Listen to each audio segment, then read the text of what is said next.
చెరసాలలు dragons గురించి ఆసక్తికరమైన విషయాలు తెలుసుకుందాం. డంజియన్స్ డ్రాగన్స్ను ఎవరు సృష్టించారు?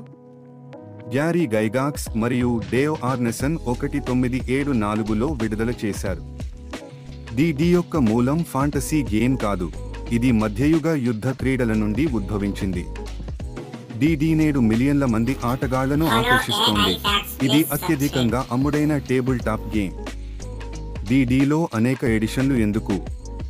ప్రతి ఎడిషన్ కొత్త నియమాలు మరియు మెరుగైన అనుభవాన్ని అందిస్తుంది. డి పాప్ సంస్కృతిని ప్రభావితం చేసింది. ఫైనల్ ఫాంటసీ నుండి స్ట్రేంజర్ థింగ్స్ వరకు. 1980లలో డి వివాదాస్పదంగా మారింది, సాతానిక్ పానిక్ కారణంగా. డంజియన్ మాస్టర్ ఎయిమ్ కథను సృష్టిస్తారు, వారు ఆటను నడిపిస్తారు.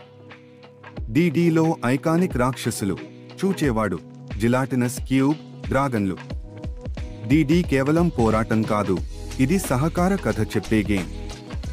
డి ప్రత్యేకత దాని అపరిమిత అవకాశాలలో ఉంది, ఇది ఆటగాళ్ల ఊహలపై ఆధారపడి ఉంటుంది.